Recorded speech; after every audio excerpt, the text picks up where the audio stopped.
ఓం శాంతి.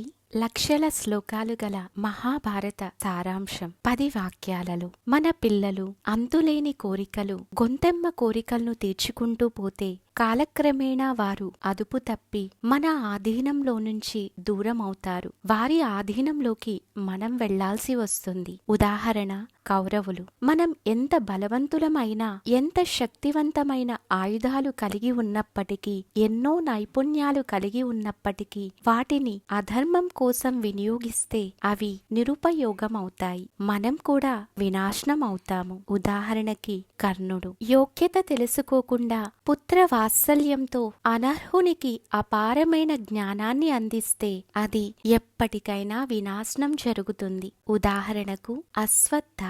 పాత్రత తెలుసుకోకుండా విచక్షణారహితంగా హామీలు ఇస్తే వారికి జీవితాంతం లోబడి బానిసగా చేతులు ముడుచుకొని శక్తి సామర్థ్యాలు ఉన్నప్పటికీ నిర్వీర్యుడై బ్రతకవలసి వస్తుంది. ఉదాహరణకు భీష్ముడు. సంపద, శక్తి, అధికారం మరియు తనను బలపరిచే వారి సమసము దురహంకారంతో అధర్మంగా వినియోగిస్తే తనకే కాదు, తన వారందరికీ వినాశనం జరుగుతుంది. ఉదాహరణ దుర్యోధనుడు. స్వార్థపరుడు, రాగద్వేషాలు కలవారు, గర్విష్టి, జ్ఞానం కలిగిన వారు అయినా తన వారి పట్ల వల్ల మాలిన అభిమానం కల వ్యక్తికి రాజ్యాధికారం ఇస్తే తథ్యం వినాశనం జరుగుతుంది. ఉదాహరణకు ధృతరాష్ట్రుడు. శక్తియుక్తులకి, తెలివితేటలకి ధర్మం తోడైతే విజయం తప్పక లభిస్తుంది. ఉదాహరణ అర్జునుడు. ఒక మంచి శత్రువుని కంటే చెడ్డ మిత్రుడు వినాశకారం.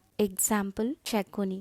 మనం నైతిక విలువలు పాటిస్తూ మంచి మార్గంలో ప్రయాణం చేస్తూ మన ధర్మం మనం చేస్తూ ఉంటే ఏ శక్తి మనను, మన వారికి ఎప్పుడూ హాని చేయదు. ఉదాహరణ యుధిష్ఠిరుడు. అందరి బంధువైనా, అన్నీ తెలిసినా చివరికి ధర్మమే గెలుస్తుంది. కాబట్టి ధర్మాత్ములకి తోడు ఉండటమే భగవంతుని కర్తవ్య ధర్మం కూడా. ఉదాహరణ శ్రీకృష్ణుడు. కోటి కథల, లక్షల వ్యధల, వేల ఉపకథల, 100 మంది శత్రువుల, 5 మిత్రుల, అందరూ సోదరులే. 4 ధర్మాల సారాంశం భారతం.